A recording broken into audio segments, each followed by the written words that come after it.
So I'm going to give you two words and I want you to picture that image in mind. So there are no right or wrong answers, just whatever pops to mind. So the first word is bird.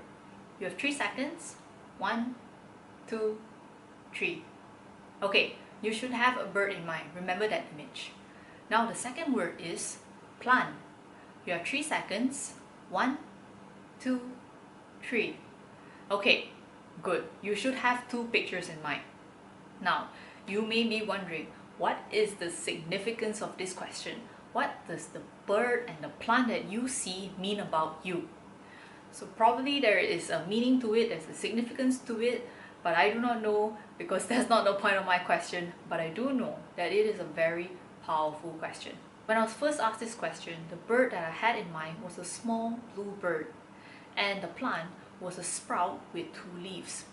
So you could have thought of an eagle, a parrot, maybe even a penguin. For plant, maybe you saw a flower, a big tree, maybe even a cactus. I'm sure that is something totally different from mine.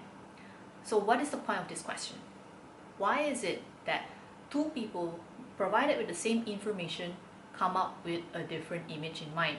It is because we have different experiences which gives us a different meaning to the word. So simply put, we are all different people. Well, thank you very much, Captain Obvious. Of course we are different people. But hold on, there is a significance to this.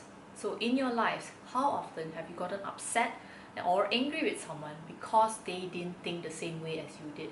They didn't talk like you, eat like you, drive the way you would, or maybe they don't even care as much as you.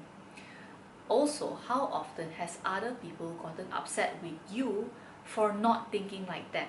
So we have a classic case here where I have my views, you have your views, I protect my own, you protect your own, and at the end of the day, no one agrees with each other, and mean words are said, and bridges are burned, and people drift apart.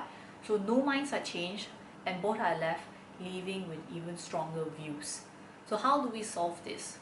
Maybe a story of mine might help.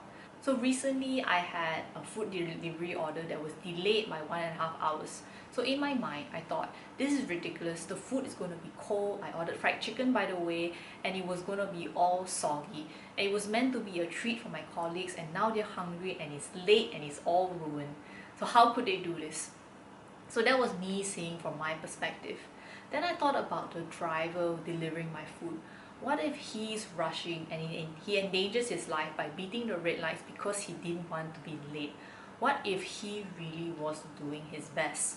So after thinking about that, I wasn't so upset anymore, and the chicken wasn't soggy, and we had a good meal together. So from my perspective, it was a bad experience.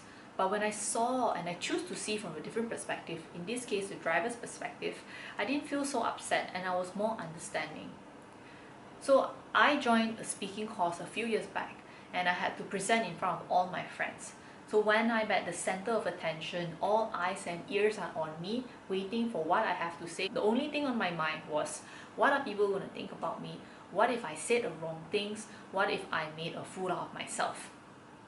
So putting myself in that perspective, I couldn't deliver a 2-minute speech, and I probably didn't make much sense.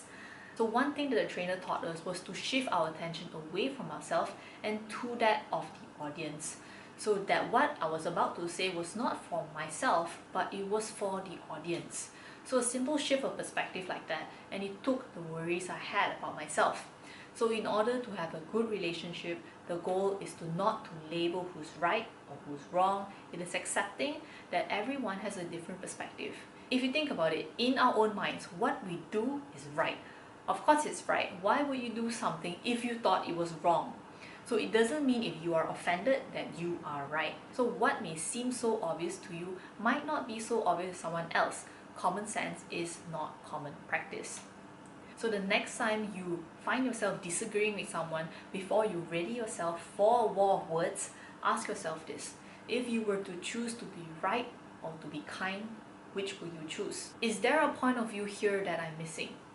The moment you go from assuming to seeking to understand, congratulations, you have made progress in your relationship. How do you move closer? By asking questions, with genuine interest to understand, of course. So a question opens the mind and the statement closes the mind. So Dalai Lama said this. So when you talk, you are only repeating what you know. When you listen, you actually learn something new. So there are days where you forgot and your bad habits kicked in, you hurt someone and said some things that you probably will regret. So the first thing is forgive yourself. Like myself, I'm still learning and reminding myself every day. Seeing things from a different perspective takes practice. So now, you can go and ask your friends and family the same question. What bird or plant do they see? I'm almost certain that they will see something completely different from yours. So I'll leave you with a quote which is also a perspective. If you think it's impossible, it isn't. If you think you know everything, you don't. If you think you're alone, you're not.